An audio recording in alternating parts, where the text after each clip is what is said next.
Commission to order. First item is the consent agenda. The commission may request for consent agenda item to be moved to the regular agenda. We're going to take one public comment. The only thing on the agenda, the consent agenda, is the meeting minutes from last month. So do I have a motion? Second. Okay, we have a motion and a second to approve the consent agenda, which is the minutes. All in favor say aye. Aye. Aye. Opposed? 6-0. Regular agenda, subdivision plats. The Planning Commission has final authority for approval. Appeals may be directed to the City Council.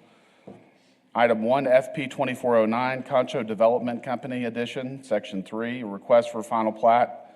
Concho Development Company Edition. Section 3 being 5.517 acres in the light manufacturing and single-family RS1 zoning districts located at approximately 3510 Christoval Road. Good morning, Ray Lineberry, planner.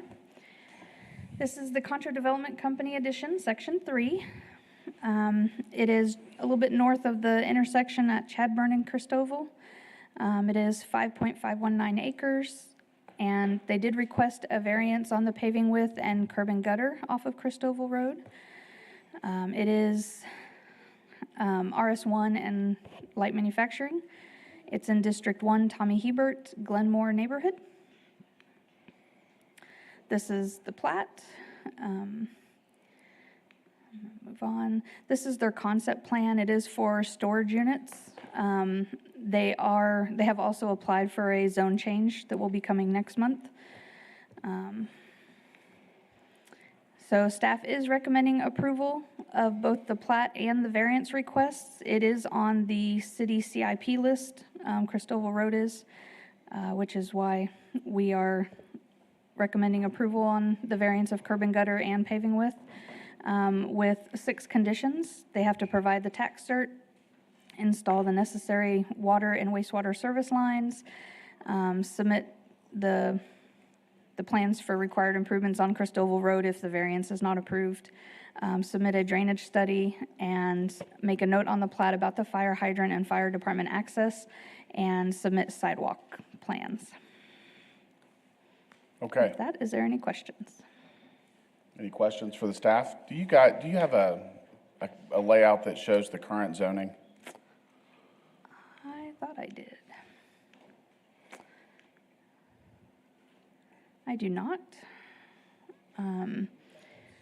As I say, right here over is light manufacturing, and then above is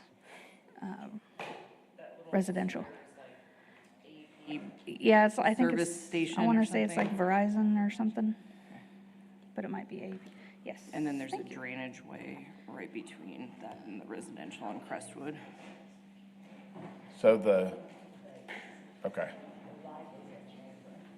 So the top third is single family, the bottom 2/3 is light manufacturing. And then, Yes.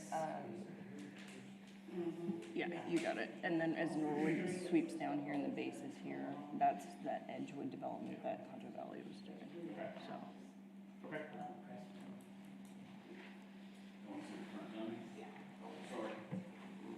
And that case will be brought next month. Okay. Anyone else have questions for the staff? All right, thanks, Ray. We're going to open it up for public comment.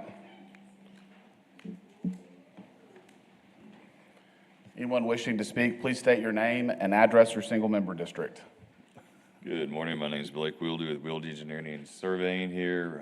We just asked you approve it as presented with the request for the street paving width, and any questions, I'm happy to answer. Are you working with, I know TxDOT's about to widen that Christoval Road, and they're gonna start work next month. So the curb, the paving, and everything on Christoval Road is gonna be delayed for about probably 2 years. Are you working with TxDOT on that? They haven't made any contact with us for any sort of right-of-way acquisition or anything. I believe they have plenty of right-of-way right there. Actually, their right-of-way kind of stops just in the middle of the convenience store entrance. So any further past that, they really don't get into it. So we're just out of their reach. Yeah, the portion that TxDOT is improving is from Chadford going south to the loop. This portion to the north, while they do have some responsibility up to about 100 to 150 feet, the city actually has on their capital improvement program in the future to repave and expand that road in the future. That's why we are supportive of the variance at this time, because we're planning on doing that in the future. And any improvements now may have to be redone at that time, and we just didn't think that added expense at this time makes a lot of sense. Okay, thanks, Blake. Good, thanks. Ray, can you go to the next slide with the remaining conditions, please? Does anyone else wish to speak on this case? All right, I'm going to close public comment and take thoughts or emotion. The only concern I have, I know they've talked about rezoning it. It's pretty close to some existing single-family. Yeah, and the northern portion of this tract is zoned for single-family. But it's also in a drainage way, like, so in this development, Yeah, so this could never actually be residential unless you had to build up like about 4 feet out of that drainage way. right. So, and then you've got all of that landscaping, the mobile home over here. Well, I would assume if they're going to rezone it, they're going to rezone the entire tract to light manufacturing. And I'd like to hope that we can maintain some distance from the single family, not just the roadway, I guess is my thought. As far as right here. Yes, So that drainage way, Blake, correct me if I'm wrong, that drainage easement that goes down there is like, I mean, it's like 40 feet. It's pretty big, isn't it? At least it is down further on Norwood. If Ray put it back.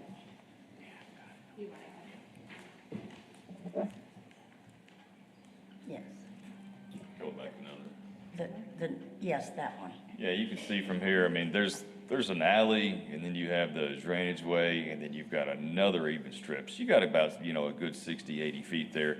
And with good transitional, butts up to an alley, so you kind of get that all with the alley, the drainage way, and all that right there, so. okay, all Will right. there be any kind of fencing along that particular side of the plat? Well, I'm sure there would be, but I can't speak for the owner, so. So Candy, under the zoning ordinance, there is a buffer between the zones with residential and any commercial or light manufacturing. So there would be, at that point at the site plan, there would be required opaque fencing.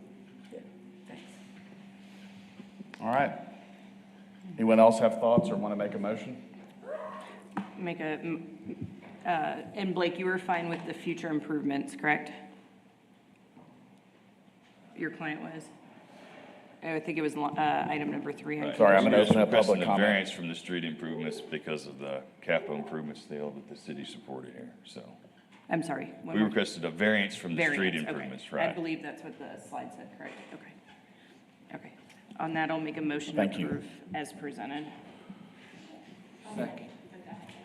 All right, I'm going to close public comment. We have a motion and a second to approve as presented. All in favor, say aye. Aye. Aye. Opposed? 6-0. Item 2. FP 24-10, Sparks Estates, Section 1, request to final plat Sparks Estates, Section 1, in the Ranch and Estate zoning district located at approximately 4529 Ransom Road. A request for paving width variance to maintain the 30 feet of paving instead of a 40-foot width, with the applicant's responsibility being the incremental half of 10 feet additional paving. So the agenda is incorrect, just throwing that out there at the moment. The paving width is really 20 feet, not 30. 20 feet. Yes. Okay, so to read this in, the existing paving is 20 feet, not 30 feet. Correct. Okay, thank you. Ray Lineberry, planner. This is the Sparks Estate, Section 1. It is 2.958 acres, and they did request a variance for the paving width on Ransom Road. It is Ranch and Estate, and it is in District 2, Tom Thompson, Riverside neighborhood. This is the plat. So I zoomed in here because if you notice, one of the conditions that staff is asking for is to resubmit the plat with that curve. It is not showing the curve and this extra right-of-way. If you notice, it just has it straight down. So that is one of the conditions that staff is asking for. Is that additional land owned by The city. the city? Okay. So with that, staff is recommending approval of the plat, and the city engineer is okay with the 20-foot pavement. So staff is recommending approval on the variance for the paving width also, with the 6 conditions, the providing the tax cert, updating the plat showing that curve, install necessary water and wastewater service lines. If the variance is not approved, then to submit plans for the required improvements on Ransom Road, submit a drainage study, and to note on the plat that the fire hydrant and fire department access may be required. Is there any questions? Everything up there is septic, isn't it? I believe septic actually ends right above this, Okay, or okay. the city ends right above this property. All right, Any anyone else questions? have questions for the staff? All right, we're going to open it up for public comment.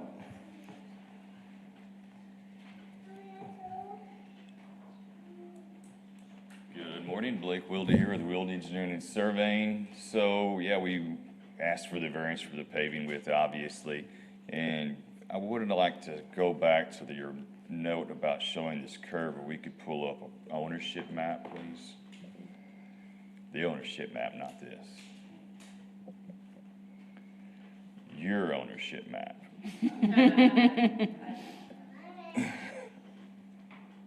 So y'all can't pull that up on the computer right now? No, we don't have access to our maps, Okay. our mapping Well, system. then go back to the plat drawing if you don't mind, please. I mean, everything here is showing is actual deed references. The curve actually starts about 115 feet east of here. That's why it's not shown. If you just want me to zoom out a little bit, that's fine. I can do that on the drawing. But the curve is shown, all the right-of-way is shown there correctly, so that's just a clerical error. That's fine, we can handle it. Otherwise, I don't have any comments. So lot 1, or the top lot, north lot, that's where the current residence is Right, located. along the top is the current residence, yes. Yeah, like the sewer just stops right at the top of this place, so it's got sewer and water, everything, so. Okay. Anyone else have questions for Blake? Thank you, sir. All right, anyone else wish to speak on this case? All right, I'm going to close public comment. I do have a question for the staff. The road width is 20 feet. The engineers have said that it's okay to grant the variance for the paving width. Could you guys provide a little bit more background on that process? I'm going to ask Kevin, the city engineer, to come forward. Kevin?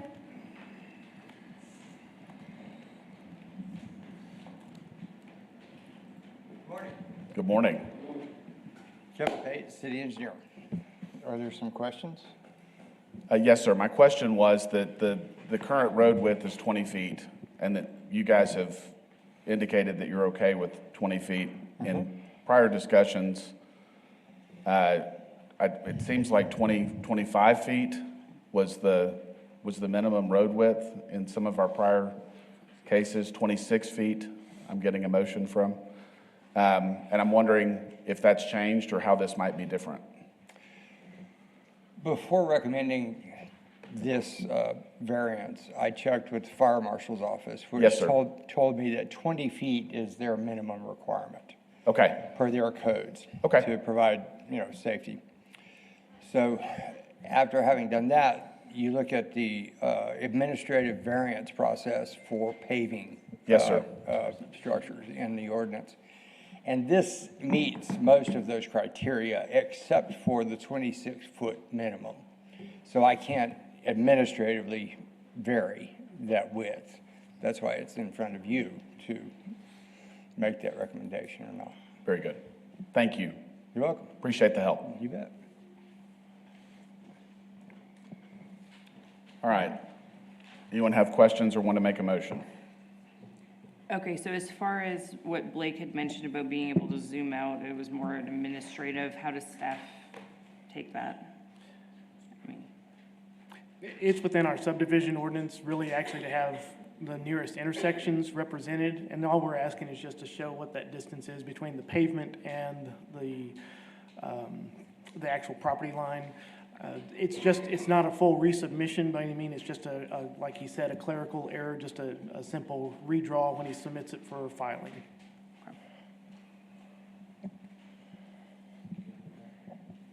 I mean, yeah, I guess Blake seemed to not think it was a big deal. I move to approve as presented. Okay. I'll second. All right, we have a motion and a second to approve as presented. All in favor, say aye. Aye. Aye. Opposed? 6-0. All right, Brittany's going to step out and recuse herself from this one. FP 2411, the Enclave at Twin Oaks Edition, Section 3, a request to final plat, the Enclave at Twin Oaks Edition, Section 3, being 7.133 acres in the single-family zoning district located at approximately the 5,000 block of Royal Oak between Canyon Rim Drive and Coral Way. Thank you. Austin Reed Planner. So this comes out of the Bonham neighborhood in District 6. This is RS1 zoning, so what we're doing is creating 36 new residential lots over 7 acres. Here's that plat. You can see we're connecting Royal Oak Drive all the way through east to west, as well as Coral Way up there to the north. Royal Oak Drive is a minor collector up to about right there, and from there on eastward, it's actually just a local road, and those are reflected in the right-of-ways. The lots all slightly vary in size, but I think the average out is somewhere around 6,000 square feet. We are recommending approval subject to 5 conditions: that they provide the tax certificate, submit plans for the required street construction of Royal Oak Drive as a local roadway, where it is a local roadway, submit plans for the required street construction of Royal Oak Drive and Coral Way as minor collectors, where they are minor collectors, that they install necessary water and wastewater, and that they submit a drainage study. If you have any questions. Any questions for the staff? Thank you, Austin. Thank you. I'm going to open it up for public comment. Anyone wish to speak on this case? Please come forward. All right, I'm going to close public comment and take thoughts or a motion. Move to approve as presented. Okay, we have a motion and a second to approve as presented. All in favor, say aye. Aye. Opposed? 5-0. Item 4, RP 2403, first replat, Avondale Edition, Block 6. A request to replat Avondale Edition, Block 6, lots 30 through 33 in the two-family RS2 zoning district located at approximately 1628 and 1640 Beacon Street. A request for a variance from paving width on Beacon Street. A request for variance on Marie Street for paving width, and a request for a variance on Marie Street for no curb and gutter. Thank you. Austin Reed Planner. This is a smaller replat coming out of the Pauline neighborhood and District 4. This is RS2 zoning. We're turning 4 skinnier lots into 2 lots, 4 duplexes. We did have 3 variance requests. I will say 2 of them were granted administratively for the paving width on both North Marie and Beacon. They are at a current paving width of 30. We do, however, have a variance request today for you for no curb and gutter along North Marie Street. Here's that replat. Both of these lots are 52 by 130. There's nothing too crazy here. We are recommending approval of the replat and approval of the variance requests, subject to 2 conditions: that they provide a tax certificate and that they either submit plans for the construction of curb and gutter on North Marie or get the variance for it. We do have one note that or on where it says Maria Avenue on the plat should actually just be North Marie Street. And if you have any questions.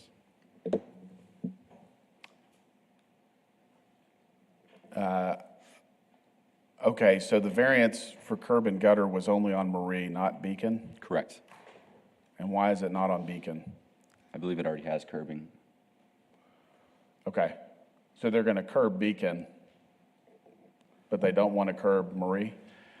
Beacon Street already has curb and gutter, and the Marie Street does not. The reason we're supportive of the variance today is that these are actually two built-out lots. They were built out with duplexes, with the property lines between the duplexes. Now they're just removing those property lines. And so therefore, this is kind of a replat for this property, but there's no improvements being proposed on the land itself. So we are supportive of that Okay. curb and gutter not being required at this time. Yes, sir. Thank you. Thank you for clarifying. Okay. Anyone else have questions for Austin? Thank you. Open it up for public comment.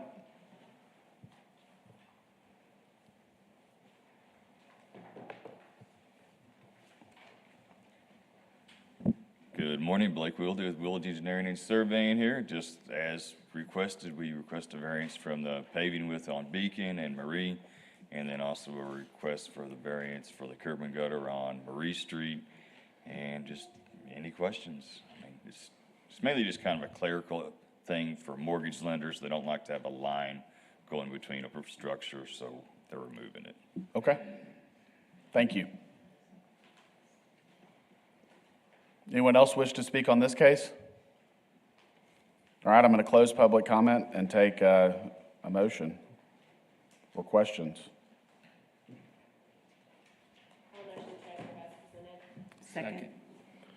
Okay, we have a motion and a second to approve as presented. All in favor, say aye. Aye. Opposed? 6-0. Rezonings and comprehensive plan amendments. City Council has final authority for approval of rezonings and amendments to the comprehensive plan. Item 1, PD 2401, 4215 Armstrong, a request for a rezoning from single-family residential RS1 to a planned development PD district with an underlying base of low-rise multifamily for a transitional housing facility for women. Thank you. This request comes out of the Lakeview neighborhood in District 2. As mentioned, we are looking to rezone here from RS1 to a planned development district for 1 acre, 1.3 acres lot, excuse me. Okay. We are looking for a base zoning of RM1 here for a transitional housing facility for women. You can see our zoning on the left there. You see everything west of Armstrong is RS1. Everything to the east of Armstrong is Ranch and Estate. And then we have some photos of the front of the property there. We did mail out 21 notifications. They did not make them into this slide, but we did receive one response, one mailed response in favor that I've given you. We did also receive one sort of verbal understanding from a neighbor, and I think we have some surrounding homeowners here today. We think this is compatible with the surrounding area. In staff's opinion, it can kind of help to provide a buffer between all of that RS1 and Armstrong Street, which is a major arterial. We do also think there's been a demonstrated community need for a transitional housing facility for women. And finally, this building has changed hands several times over the past few years, so we think that placing a planned development district over it would kind of help to maintain some consistency.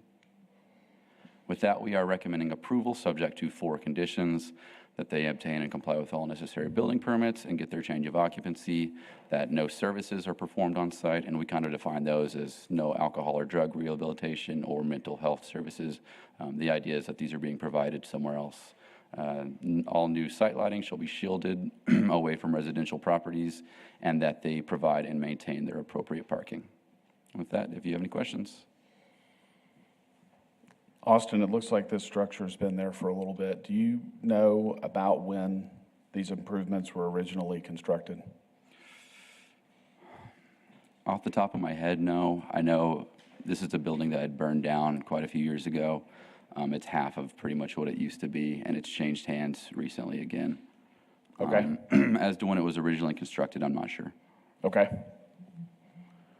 And do you guys know of any of the prior uses of these improvements in its history? Yeah, I believe it was when it burned down, it was a nursing home, I think. And after that, the past few years, it had been some form of rehabilitation or transitional housing, but the last owner was not permitted with us at all, so.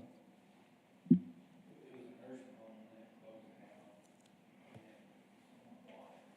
think they were doing transitioning then, or something, or maybe somebody was living there when it burned. Okay. All right. Thank you, Austin. Thank you.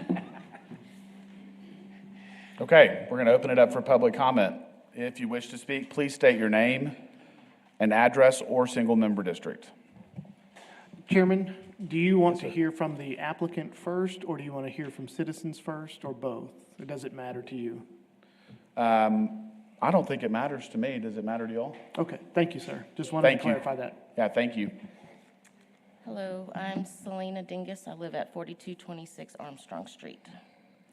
I do have a couple of the opposing.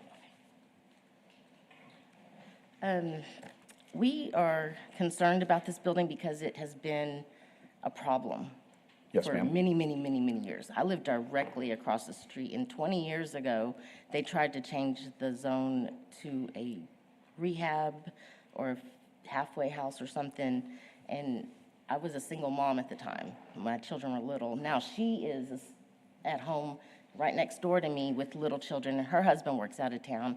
The other lady on the other side of me, her husband, they have a business out of town, so he's always out of town. So us three across the street from that place are vulnerable. Okay. So we're very, particular about who is in that place. Sure. It's burned from squatters. The nursing home closed before I even moved there. That was 20 years ago. Then somebody bought it, and there was riffraff in and out, drug dealing.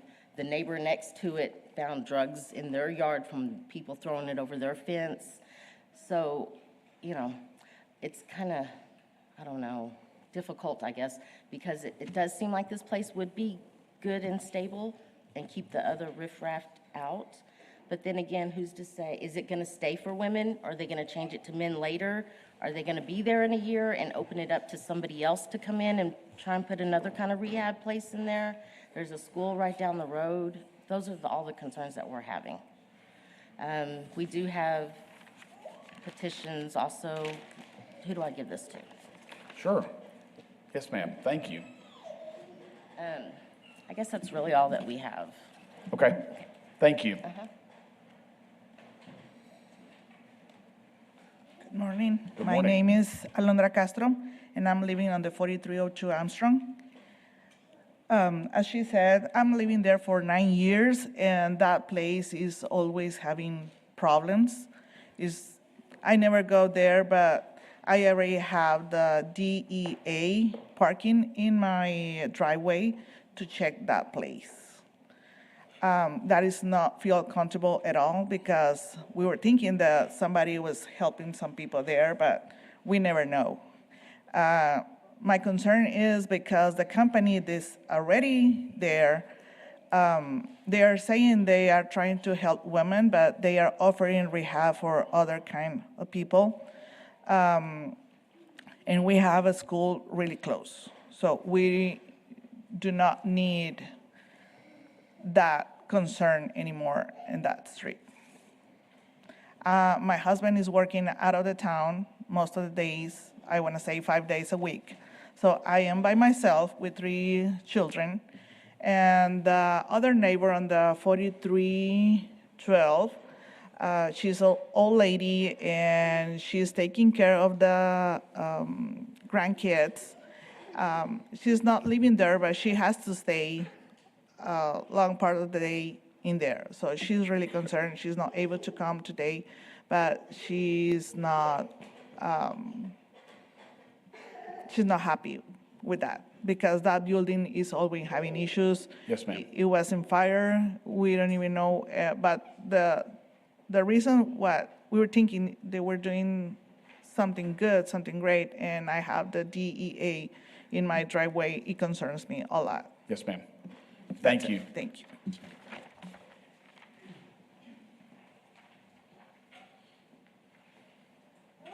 All right, does anyone else wish to speak on this case?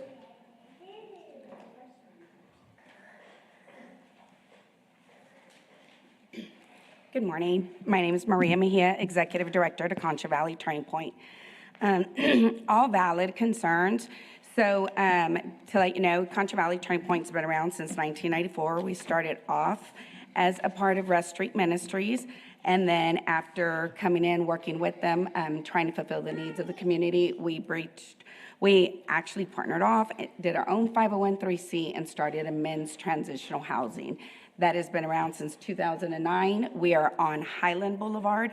We pride ourselves. Our ministry has a very good reputation. We work with a lot of agencies in town. It has been a vision and a dream to be able to open a women's home. It's also been something that's been approached to us over and over by different agencies we work with. So this would be a women's transitional housing. Not everybody that comes there would be on coming from, some will be domestic violence. My third application was actually a high school student from Lakeview that is 18 years old and looking, she is couch surfing. So not everybody is coming from a background of that type of dysfunction. But our vision is to go ahead and provide housing, as we also work with Housing Authority, temporary housing, get them out from the emergency base and put them into a set that would be long-term. We do not provide any type of services there. We have a main hub on 528, but we also refer, we work with individuals, we work with ADAC, we work with Children's Advocacy Center, with the Rape Crisis Center, and we let the professionals do what they do. We don't do them in home. If any clients are getting help from any of those agencies, they do not get them in at the place. We have just been there since March. The owner of the property, Ms. Kakuzi, is here with us. She, I think, bought it in 2018, so some of the questions about transferring ownership, she could answer a little bit more of that. And then, what else? It will be women's home. We have entered into a contract for rental until we find out how this is working. We did sign a 1-year agreement. Like I said, for the past 10 years, we've been dealing with men and, reunifying them with their families and stuff. So we're on a trial basis, see how we do. The location fit perfect. It was transitional housing. It's been transitional housing for a lot of different agencies. They just didn't do it like we do. We prefer to go in front of the city, and we're upfront about what we do. We're not going to say we do this when we don't. We're upfront about what we do. We want to make sure that the neighbors know what we're doing there as well. Very good. Yep. Thank you. I do have a couple of questions. There was mention of a fire. Can you just kind of speak to what the existing improvements look like? How many rooms? It's beautiful. So right now, what we've rented is we have use of the front office and the left wing. The left wing has 5 bedrooms. Okay. We will be there tomorrow at 12:30 as well. I know with the timing, it was supposed to be last Monday, but because of the lunar or the eclipse, they switched it. We have the support from United Way, who has helped us do the housing, do the beds, do the furnishings and all of that. So it is open. We invite our neighbors at any time to come look. We were gonna go around and do all that. We just wanted to make sure that we did this first before we go introduce ourselves to the neighbors. But all our information's on the internet. So like I said, we have a library. Okay. The office use is we, work with them if they're needing to get information, make appointments, we do that. We work with ASU. We have 2 ASU interns, social work interns. So what they'll do is help them find out like what time services are and then direct them where they would go for those services. We are partnering with Howard College. We've been partners with Howard College. So this is just a different branch because we're way over here, not by the workforce or other locations on Highland. Right. So trying to get them GED and higher education. If, a woman comes to us and she is fleeing an abusive relationship from, we're trying to help her get education so that she can become self-sufficient, not just now, but in the long term to help keep her off benefits, do all that and stuff. And become self-sufficient. Yeah. We are faith-based, not religion-based, so we try to plug them up with churches and other mentors and stuff. Go ahead, Brittany. Thank you. How many many rooms total? I'm so sorry. I heard 5, but the grand plan, how many rooms? Correct. So right now, there's 5 bedrooms in use. We only put 2 per bedroom, except for one room, which is smaller, so we only put 1. So if approved, at this moment, we would open up with a max of 9 women. After that, there are 8 bedrooms on the right. We, after the trial, if all that goes through as explained in here, we plan to open that and then also figure out, we're gonna do 1 or 2 if it's a college student, high school student. And it's only women. Although we strive to reunify with their children, it's women only who are going, that's why we work with HUD Housing and work with Housing Authority and stuff, yeah. Very good. So just life skills and stuff like that, so yeah. I just have one question. Go ahead. You may not be able to answer this, and I certainly understand if you can't, but the concern regarding the DEA and that kind of thing, I'm assuming that you have a point of contact for that. Is there? I do, I'm DOD Okay. service as well, so Okay. that is something that I will go back Well, and I can't account for anything that's happened in the Sure, past. of course. When we prayed over a location, that was one of the concerns that we had, which is the same thing with our Highland. Sure. The apartment complex that Turning Point purchased was a very highly drug populated. It was very. So when we went to our neighbors, they were like, well, it kind of doesn't, you're doing transitional housing for people. And, but it's beautiful. It's worked great. We were able to, take the drugs out of that neighborhood. If DEA, that has to be before us. We've only been there, we rented it, and we actually spend a lot of time. We have the people from the church, United Way, and then come and decorate and name our rooms are faith, hope, love, joy, peace. We have a knowledge room so that they can do GED and higher education. I will check on that. I did take a note because I will find out. And we'll know. We have very good communication with the drug task force and all of that as well too. Because that's one of our goals is to make sure that our neighbors are safe.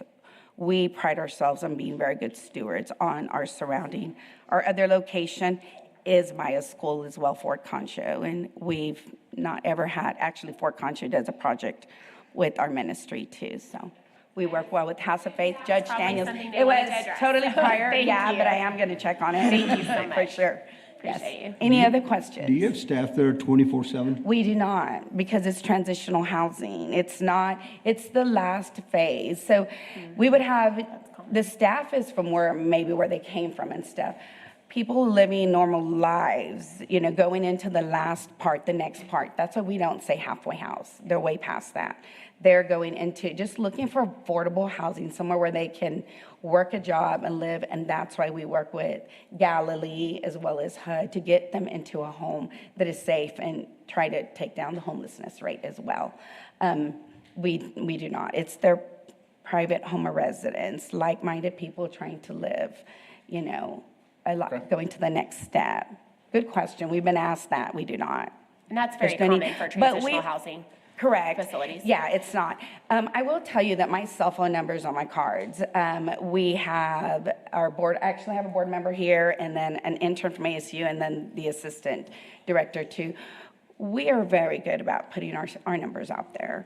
If there's an issue, we'll go. We'll go talk and stuff. We haven't. Our intention is, as its name is, safe haven for them to go to the next step. Yeah.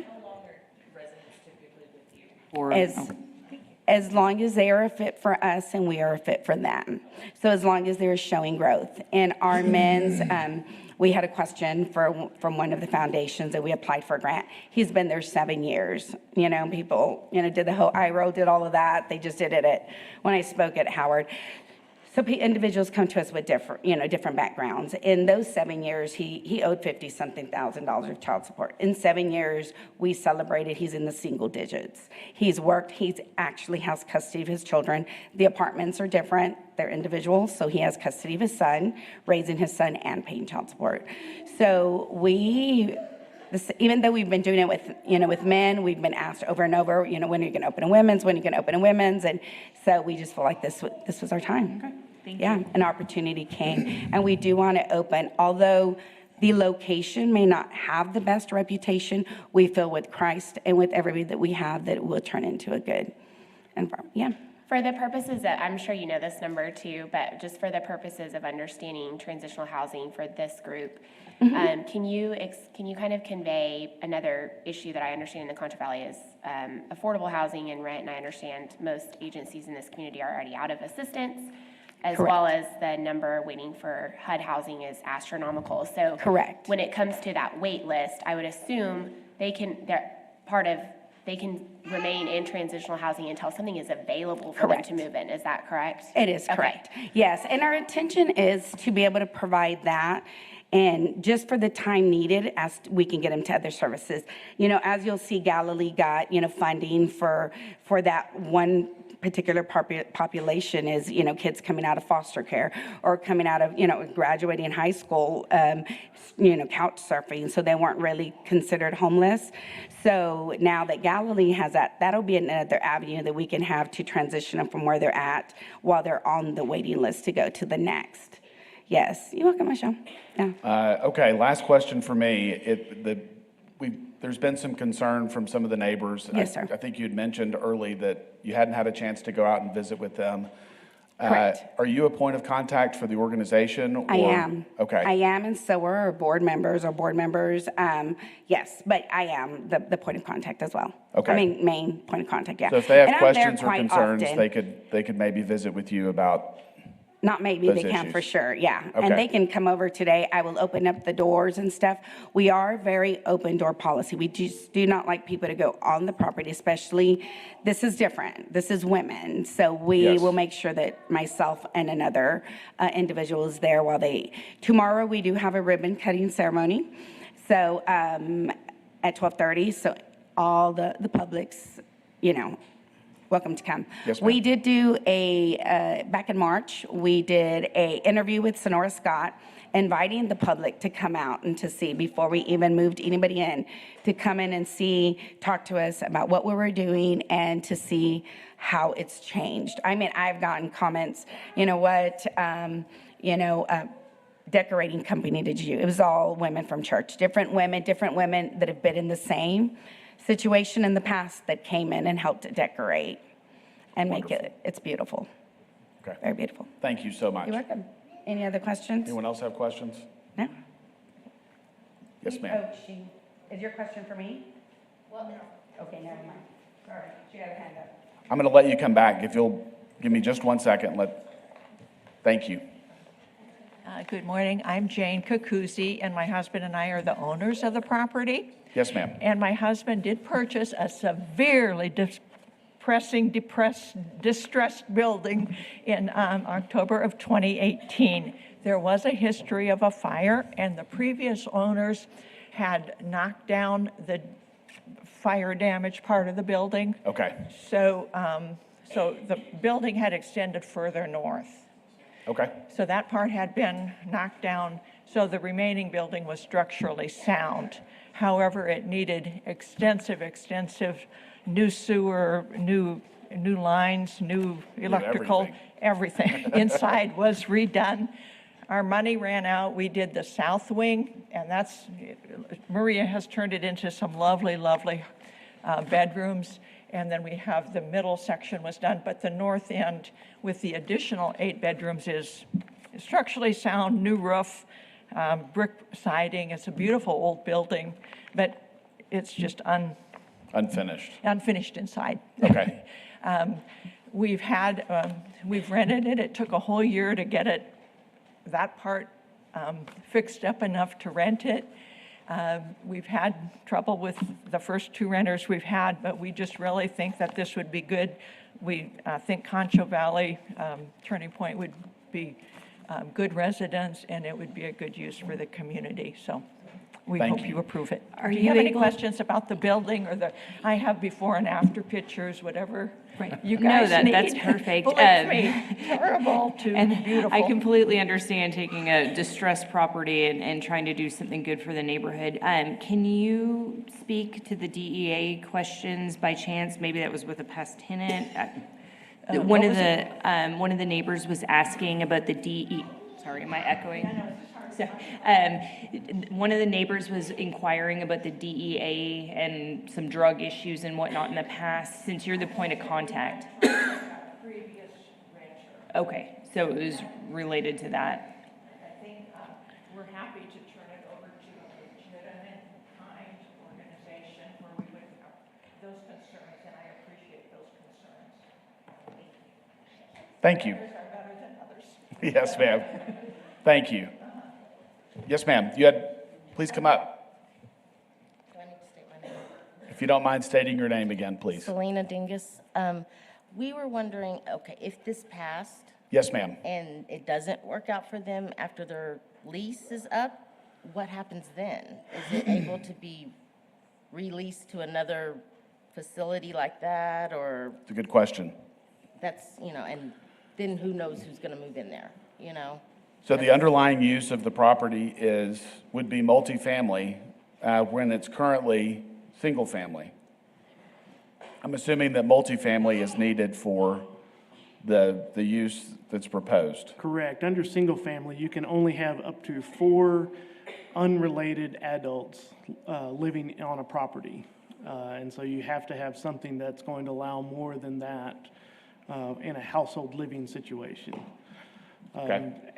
Our Assistant Director and Building Official, Charlie Kemp, did mention to me that in 2019, it has a certificate of occupancy as a residence, and with that north wing being storage, they would have to get a change of occupancy to become a commercial property, and there may be some requirements that come through that. But that also involves building permits inspection as well as fire marshal inspection. As you start having more and more folks live in a facility, even if it's just the 9 members, you want them to be safe. Yes. And so being that as part of the condition of the plan development, we want to make sure that that's maintained because that is required by the building code.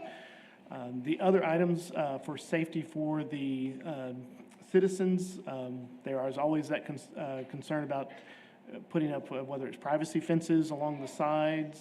Obviously, their east and west are bound by roads, so that's a little bit more difficult. Yep. I do think the applicant does have a desire to engage with the community, and I encourage that strongly.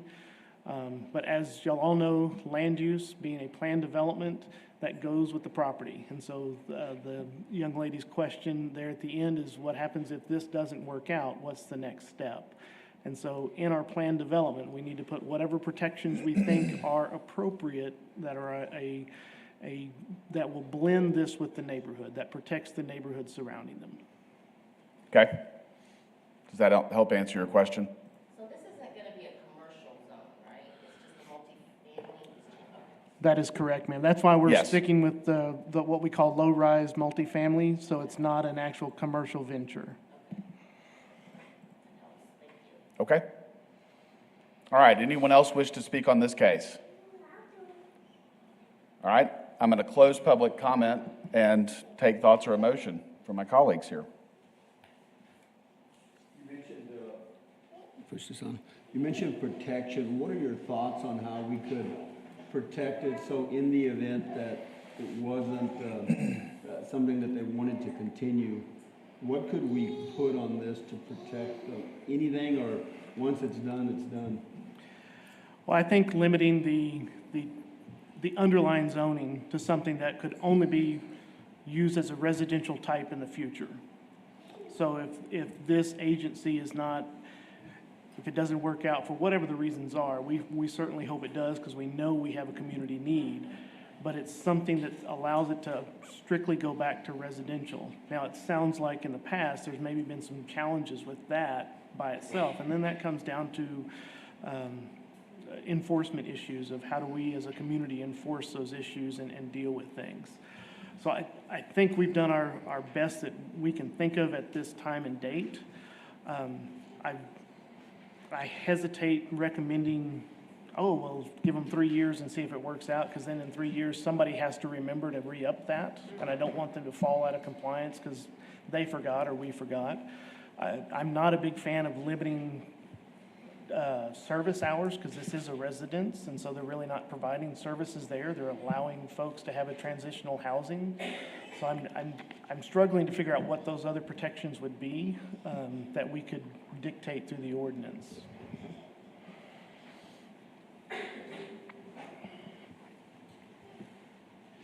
So this is a plan development for low-rise multifamily for transitional housing facility for women, correct? So you, I mean. That is correct, and that was So what they it would, can't move men in there, correct? that is correct. Okay. So I mean, if there was another organization that took it over, they would only be able to do women's transitional housing, correct? That is correct. No services. And no services, and that, Which I that think was is a concern important for the, us trying to protect Very the limiting. neighborhood. That is Yeah. correct. It's very limiting. Okay. I mean, I'm comfortable with that, because you can't just move anybody in there. Or Right. do anything with it, correct? I'll make a move to accept as presented with the stipulation for transitional housing facility for women. Okay. I'll second that. We have a motion and a second to approve based on the staff's recommendations, and also to clarify that this is transitional housing for women under the plan development. All in favor, say aye. Aye. Aye. Opposed? That's 6-0. Thank you and good luck. Next item is Z2410, CBD expansion. A discussion and action on the request to expand the Central Business District zoning to the area bound by Emmerich on the east, Pulliam and East 3rd Streets on the north, North Oak Street on the west, and East Tuig on the south. Good morning, Planning Commissioners. Sherry Bailey, Principal Planners. Last month, we did make you aware of the fact that we were looking at extending the Central Business District into this area. Since that time, we have sent out notices to the property owners that are affected and then people within 200 feet. Last Thursday, we did have a open meeting at the library. I figured we were going to have about 8 to 10 people. We ended up having a little over 30, and it lasted. Wonderful. It was wonderful, by the way. It lasted for about an hour and a half. There were a lot of good questions. Over the space of time since last month, we've probably talked to, my list says about 28 people. Then we had that open meeting. In that whole space of time, I have 2 people that oppose it in writing. I have 1 person that opposed it just on the fact that he doesn't believe government should be in anybody's business. And I had people at the meeting who said,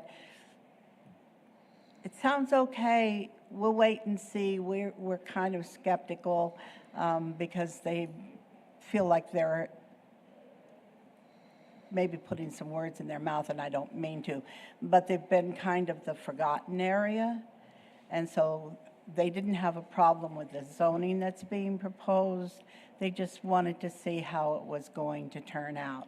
They like the idea of the mixed use, and that's really strongly what we're proposing. As you're well aware, the Central Business District does allow the commercial and the residential essentially in the same area, and they companion for each other.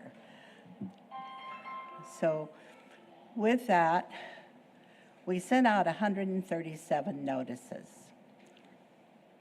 We've probably talked to, in one way or another, over about half of those people. And it was really interesting discussions that we've had all the way around. The overall notification that we can do about this area plus the other areas that we talked to you about eventually will touch about 378 people when we move across the river, if we go north along the railroad tracks. So because this is, obviously this was done before we had the meeting last Thursday, and I didn't have a chance to update the slide, but I really was surprised and really pleased by the library open meeting. It went went really well. Overall, as I said, I think everyone is in general support and also watching to see how it develops and what happens. So in looking at the rationale, staff does believe that the extension makes sense according to the comprehensive plan. It was always part of the 2008 vision plan. And so with that, we're believing that what we're doing is just following the plans for the city. Staff also believes it's consistent with the zoning ordinance. It's worked well in the existing central business district where we have residential and commercial living and supporting each other. And over the past 50 to 70 years, this whole area has evolved into a downtown service area, and we'd like to bring that into the fold for the CBD. The constraints, compactness of this area is a good match for the central business district definition. And staff therefore recommends the approval of a request to rezone from the single-family residential, general commercial, heavy commercial, office commercial, low-rise multifamily to central business district for the area bound by Emmerich Street on the east, Pulliam and 3rd Street on the north, North Oak Street on the west, and East Twig Street on the south to Central Business District. And with that, are there any questions? I have a question or two. Okay.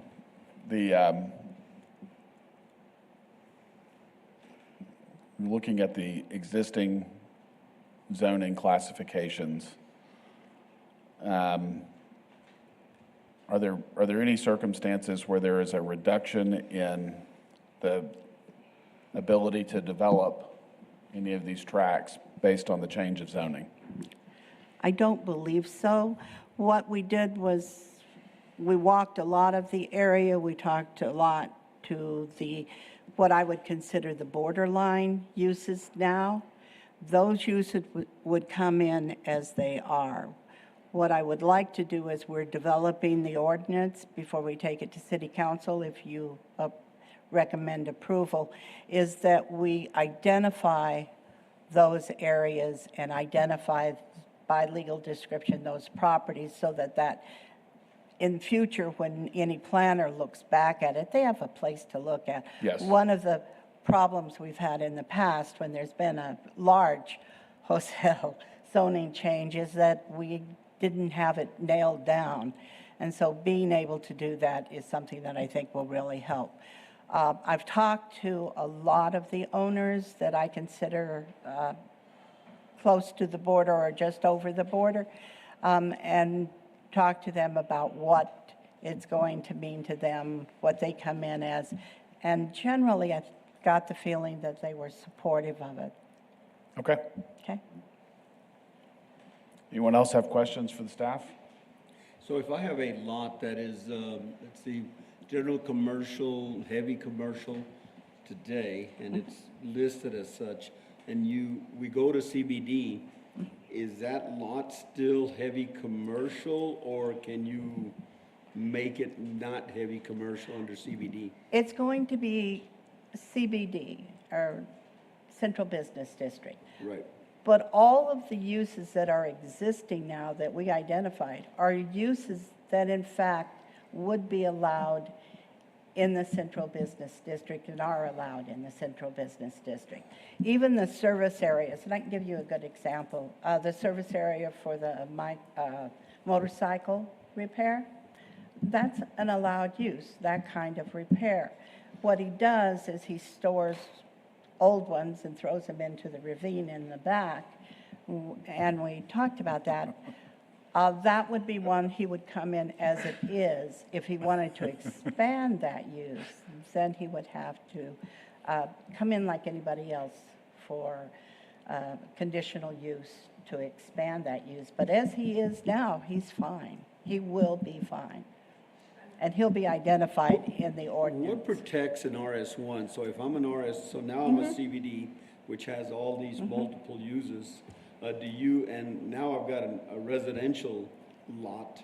Can I come in and apply for a heavy commercial on that residential lot?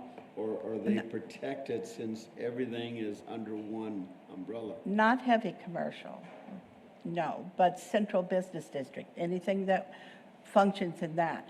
We have that situation now in that area. We have a large area that has residential right next to commercial, right next to some of what I consider the border heavy commercial, and it's working now. So that's not really a change in that whole basic neighborhood on what's existing and has developed over a number of years. It's just kind of melded together.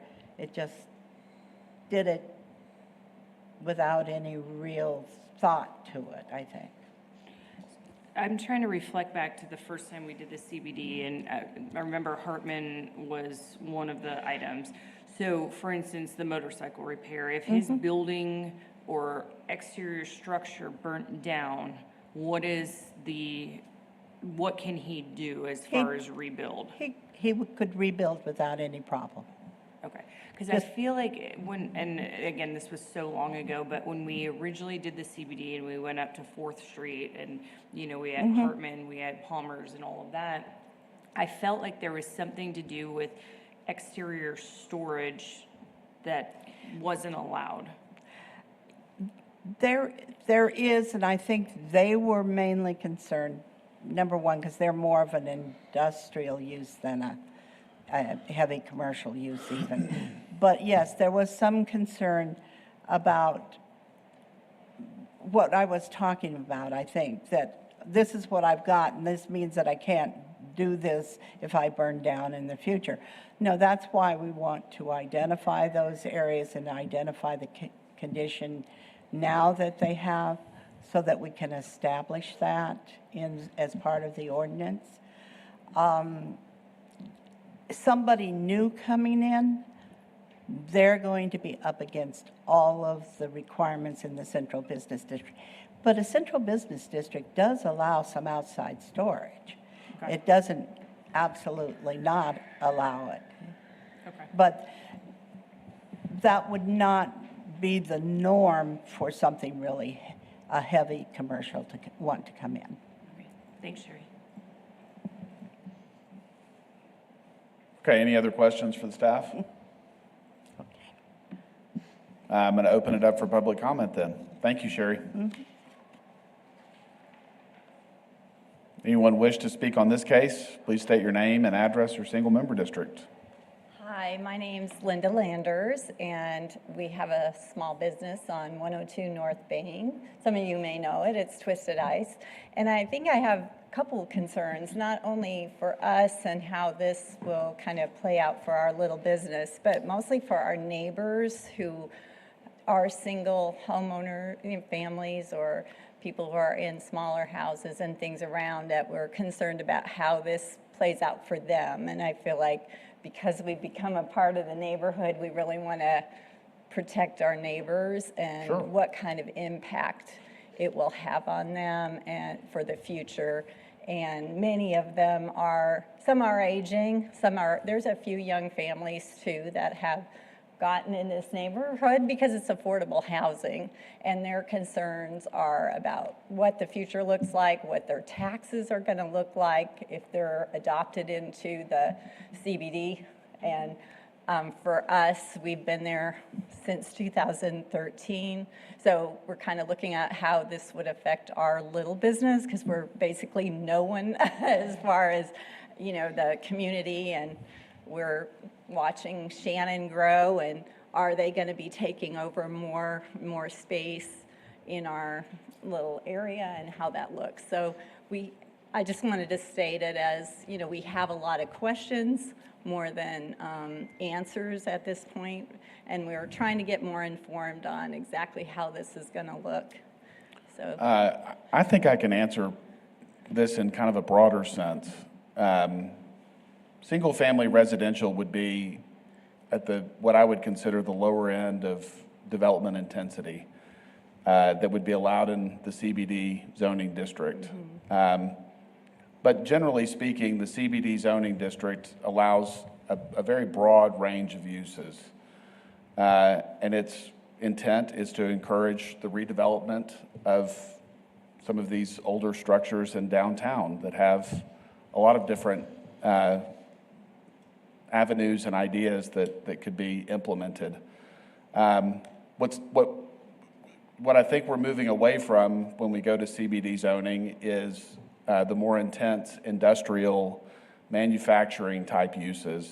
And I think the idea is that those uses might be better suited in more rural locations, not as close and proximal to housing. Right. And so some of the zoning designations like CGCH have uses that are probably not good to have around houses. Right. And so having CBD zoning would reduce the likelihood of that occurring.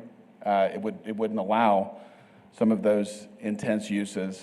The other thing that CBD zoning does is that it takes a lot of the parking requirements in other zoning districts within our community and significantly reduces those requirements. Mm-hmm. So there are a lot of tracts of land downtown that don't have adequate parking for the improvements that they've got. That's underscored. Most of them don't. And while parking is important and necessary, it may not be the property owner that's redeveloping his site that's providing the parking for that use. And so CBD zoning allows some flexibility to not have such stringent parking requirements on redevelopment. So your last concern about property values, Shannon's not included in the CBD, are they, or are they?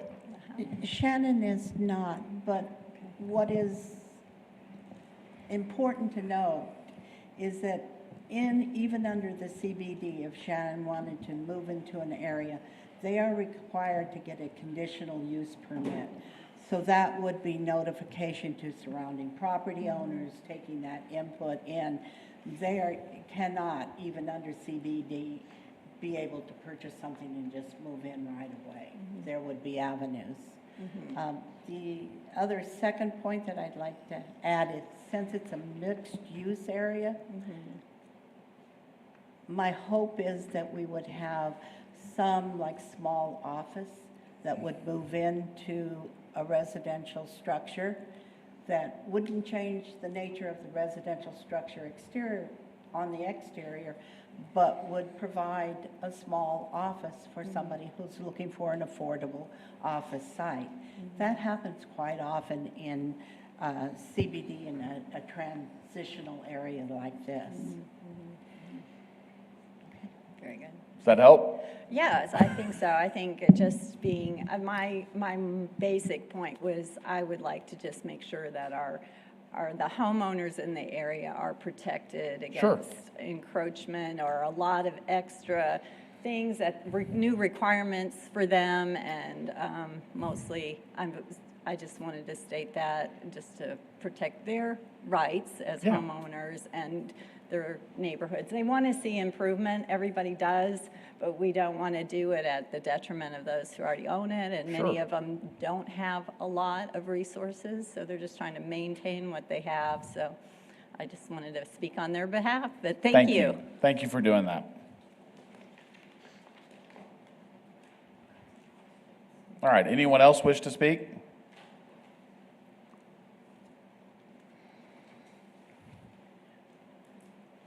Good morning. Hi, good morning. I'm Liz Landers, and you will find me at Twisted Ice many days. I also have some concerns too, because it is, a family business, and we love it. We want to make sure that they can maintain or change their business if they need to, without undue restrictions. The other thing is that we have family that lives in the area that are elderly and cannot come here to speak. And so I am concerned. I've lived in areas where small business, you know, attorney's office, doctor's offices, well, not doctor's offices because we know who's across the street, but there is a lot of property available that could be used and is not being used or not being utilized in the best way probably. But we are really concerned that instead of people being able to live in their houses, they're going to be surrounded by, even if it's small, we know that Shannon has made offers on some houses on Prizer, who, by the way, is my great-great-great-grandfather. You can see him in your wall of mayors downstairs. He was the first one. So it also gives my family an interest in what goes on and trying to do the best thing for that little neighborhood because it is pretty sweet and there's some beautiful houses there. We'd hate to see them go. So anyway, we would. And I think you've identified one of the great challenges of redevelopment. And with redevelopment, with the investment of capital into an area, it generally raises values around the surrounding properties. That's the intent and the idea of encouraging redevelopment. And so I wouldn't say, though, that it increases necessarily your safety because those are houses that are no longer with families in them who are kind of watching out for each other. And so people, there's a big homeless issue over there, and we all know that. We give them water bottles. So, but I do think that for anybody who tries to maintain their residence there, maybe it's their family home, maybe they've lived there for generations, as ours has. I mean, we go to lunch on Coberlin every Sunday after church. Yes. So it concerns me that that would be a less safe environment for them because there isn't that neighborhood feeling anymore and that ability to look after each other. So the attorney's office next door is not really going to have, they might have cameras, but that doesn't really help you if something happens in the night. So anyway. Okay. Thank you, guys. Thank you.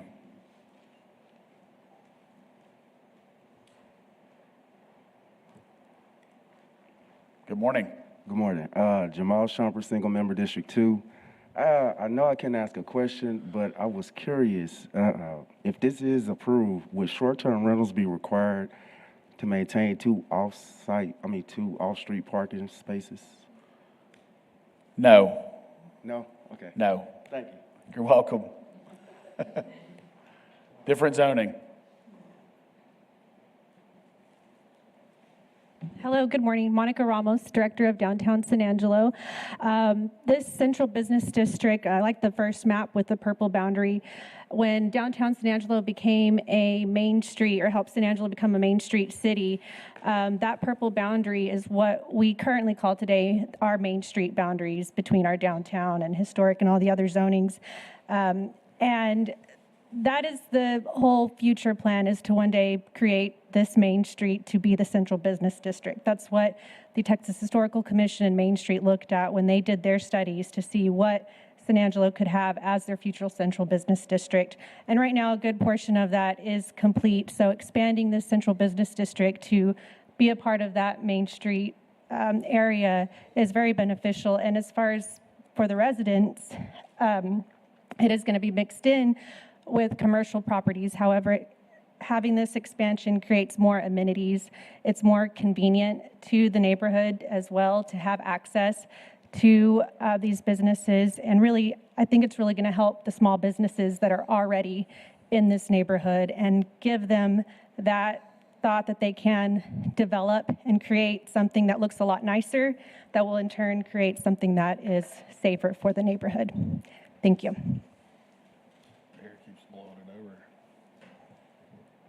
Thank you, Monica. Okay, anyone else wish to speak on this? All right, I'm going to close public comment. As I'm sitting here, the only thing that might be useful to, well, let me start. What do you need a motion from us? Do you need a direction from us in order to move forward? Yes, if this needs to go to the city council, we do need your motion and vote as a recommendation for or against for it to move forward to city council. Okay. I think there are, in the Code of Ordinances, there's a section that shows the various uses and what's allowed by use in zoning. Yes, section 313 is our use table. Okay, so that's very specific. It's good. It might be beneficial, and maybe this is for the city council discussion, but I think it might be useful for everyone to see what's allowed in CBD zoning and what is allowed in some of these other zoning districts, and where the overlap exists and where it doesn't, so that they can all understand the impact. Yeah, city staff can certainly provide that as background information. Our principal planner, Sherry Bailey, did a great job at the public meeting. She had those handouts available as well as our information sheet. And so that was very, very helpful. But again, there's also other citizens that, as one of the citizens mentioned, couldn't make it. And so we want to make sure we get them that information as well. Okay. I personally think that this is a good thing for downtown, and I think expanding the zoning and broadening it is going to help encourage development and stability in the areas that have been identified. Does anyone else want to share their thoughts or make a motion?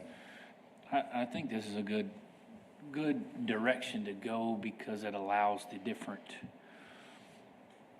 facets of zones in one area to be right beside each other as well, whereas there's overlap right now of the wrong uses.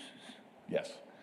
And so this will help maintain that as well as facilitate it in the future if it comes across. So I'll make a motion to approve as presented. Okay. Second. All right. We have a motion and a second to approve as presented by the staff. All in favor, say aye. Aye. Aye. Opposed? That's 5-0. Okay. Conditional uses. Planning Commission has final authority for approval of conditional uses. Appeals may be directed to the City Council. CU 2407, 1528 Kenwood Drive. A request for conditional use for a short-term rental at 1528 Kenwood Drive. Thank you, Mr. Chairman. As you indicated, this is a request for a short-term rental at 1528 Kenwood Drive. The owner in this case applied to the Zoning Board of Adjustment for a variance because it is 16 feet short of the 500 feet that the ordinance requires separating two short-term rentals. The owner did receive a 6-0 vote on the variance approval, and so the next step is to bring it to you for a short-term rental request. It is a single-family zoning, RS1 in District 5, Karen Hesse-Smith's district in the Santa Rita neighborhood. This is the present map that we have. It shows the applicant down in the lower right corner. The existing approved and operating are in green, and the others that are either in transition for blue but haven't been, they have no CO as of this time, and then the two red that were denied by this board fairly recently. We sent out 24 notices. We received one in favor. We did not receive any that were opposed that I am aware of. Your map shows that there is one. Oh, that's right. It came in and we added it. It's the one down at the bottom right-hand corner. About half of their lot is in the 200-foot notification area. Okay. And they were opposed to it, but they did not say why. Okay. Staff is recommending that it be approved since the variance was granted. I want to talk just a little bit about our first condition. These are the normal conditions that we present, but that first condition, we're asking you to agree with staff that the applicant needs to provide us with a site plan that shows the 2 off-street parking spaces. They have 2 existing parking spaces on the lot. However, they're not totally on the lot, particularly the one, since it's a corner street property. The second parking space is really not, at this point, one that we can count. He has plenty of space on the existing lot. That parking space itself could enter the gated backyard. There is a gate right in front of that. Do you have an aerial that you could show us what you're describing, Sherry? I probably don't. But where it's located is this right here. Yes, ma'am. This space right here. That looks like a driveway. Yeah, it is a driveway, but there is, to the right of that, the gate is in the gated fencing that one could easily be put in the backyard, and there's plenty of room to do it. We just need to make sure that we have those 2 parking spaces that would meet the requirement of the ordinance. Okay, so just to clarify, if there's parking extending that driveway into the fenced area of the property, they've met the 2 parking space requirement. Yeah, we've had some internal discussions about the existing one up here. Yes. And we've handled it both ways. That's particularly wide right-of-way there. Yes, so it is. It cuts the parking space in half. It looks wider on their side of the street than it does on the other side of the street. Yeah, yes, it does. We would like to see both parking spaces, if possible, put into that backyard, which would then not be a concern at all, but for sure the one that's on Avenue L. Okay. What are you considering the backyard, Avenue L? Yes. Yeah. The front of the house is on Kenwood. Right, it's on Kenwood, yeah. It's a problem corner, because you're right. The right-of-way on both sides is exceptionally deep. Yes. It is. We feel like city staff has a duty to ensure that we're meeting the ordinance. We're simply asking for where you're going to put your 2 parking spaces on your private property. If they're able to show that on a site plan, since there is a privacy fence there, we don't really have the authority to go in and prove that there is. We're just giving the applicant that opportunity to prove to us that there is, and so that they can continue to move forward. Okay. Okay. The other 2 conditions are our normal condition: receive the certificate of occupancy and get an annual fire inspection. With that, are there any questions? Anyone have questions for the staff? Thank you, Sherry. Okay. We're going to open it up for public comment. Anyone wishing to speak on this case, please come forward and state your name and address or single member district. Hello, my name is Katrina Pfluger, and we own 1513 Kenwood, which is just up the street on the opposite side. And I have a couple of questions and then a couple of comments. The part that's being opened up for rental, is it the entire space, or is it just the part in the back? I'm a little confused on what they're renting out. This would be for the entire property. The entire property? Yes, ma'am. Okay. So, and it looks like, based on the aerial photograph, there's a property that is perpendicular to this property that is the applicant, that fronts on Avenue L. So the red box that's delineated on this map is the boundaries of the short-term rental. Okay. All right. So parking is terrible on that street. Yes. And say if they do include 2 parking spaces that are actually on the lot, are they limiting their VRBO or whatever, the short-term rental people to 2 cars? I mean, yes, you offer 2, but what if you rent it to 10 people? Are you going to have 6 cars show up? I don't think they could rent it to 10 people. What are the limits on occupancy? Can the staff help with that? 2 adults per bedroom. Okay. Not knowing if this is a 3-bedroom or 4-bedroom, but they could have up to 6. The minimum requirements say 2 parking spaces. Okay.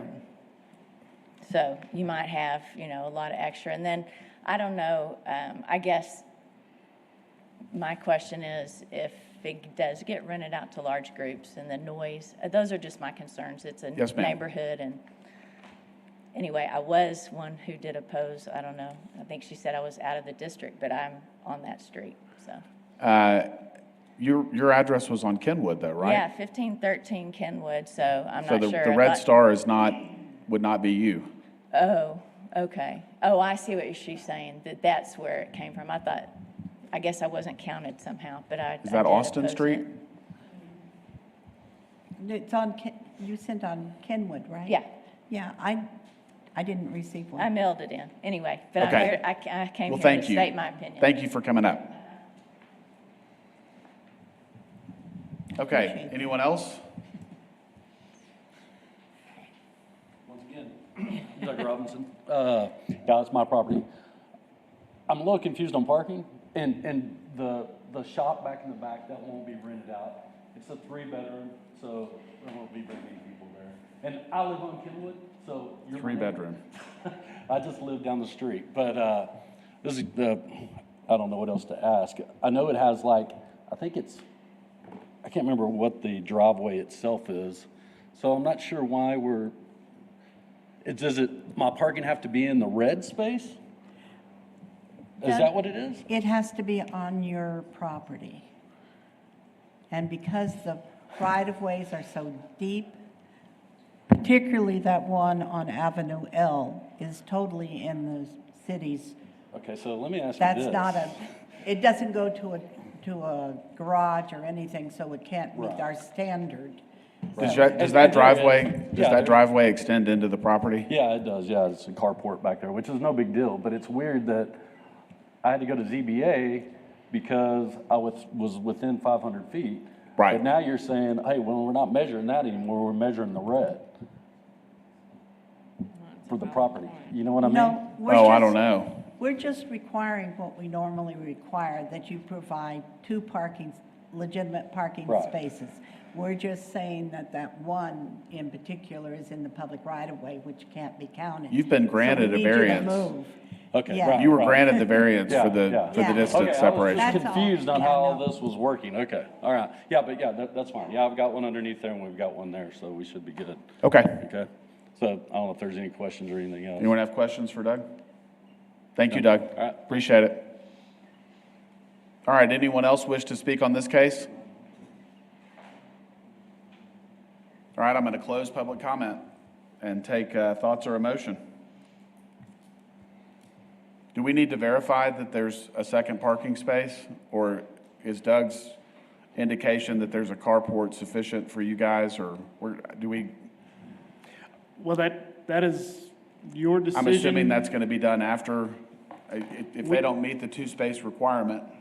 Well, currently, we do not go out in the field for a planning check after they've gotten their conditional use unless there's a condition for us to go out there for. In this case, if you were to require the site plan, we would go out and make sure that the site is built as the site plan.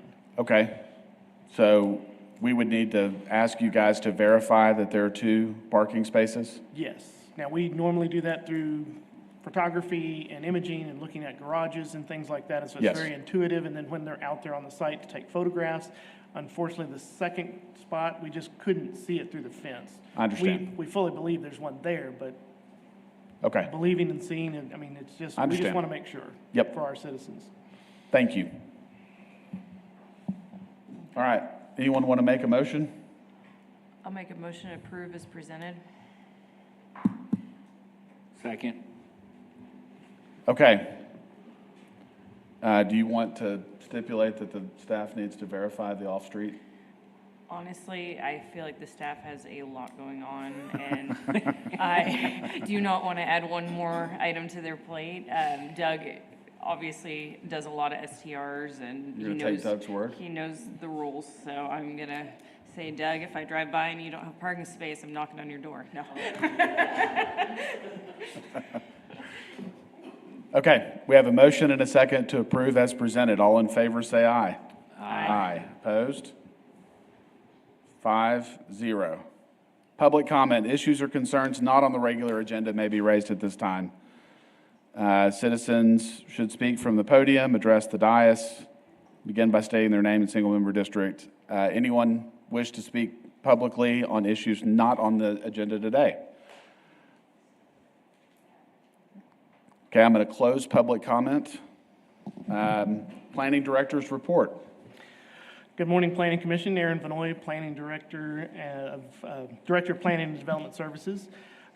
Tomorrow, we do have our joint meeting with City Council for the short-term rental and bed and breakfast ordinance for the first reading and hearing. It'll be a joint meeting. We will need at least 5 planning commissioners there. We believe we're going to have at least 6, so we're very excited about that. I do want to just say thank you to Ray Lineberry and Brandon Dyson, who have been doing most of the heavy lifting of working on getting that ordinance revised, and there's been a lot of other staff input, citizen input, y'all's input, and city council's input to come to an agreement of what we believe is going to work for our community. So I'm very excited about tomorrow and bringing that ordinance forward for consideration. So again, that's tomorrow at 8:30. 8:30. At McNeese Convention Center for any of our citizens that are listening or concerned about short-term rentals. So we encourage citizen output. I was very encouraged by the Central Business District output that we had on Thursday night. Sherry Bailey did a great job of notifying the area. I also want to commend our staff for, they're doing great on their notifications. You see that people are coming and starting to participate in the meetings, and we think that's critical. Whether they're for or against, we want them to participate, because the more citizens we have participating, the better our community is going to be. So I appreciate that. The end of the month, the city staff is going to go into a strategic planning meeting for just planners, and we're going to be talking about what we're going to try to bring forward in the next few years. We know there are some big items out there as we're bringing like Central Business District forward. There's potential for the comprehensive plan. There's other ideas of how do we assist with tiny homes and things like that. How do we find places in our community that works for continued development? So we're very excited about that. So, Okay, so 8:30 tomorrow morning, the joint meeting of the Planning Commission and City Council. Can everyone here make that meeting? Yes. Okay. So the only one that's not in attendance tomorrow is Luke. I believe that is correct from our preliminary findings, yes. Okay, and then I don't see a next regular meeting of the Planning Commission on the agenda. Can you give me a date? It is May 20th. May 20th? Yes. Okay, so the next regular meeting of the Planning Commission will take place on May 20th, 2024 at 9 a.m.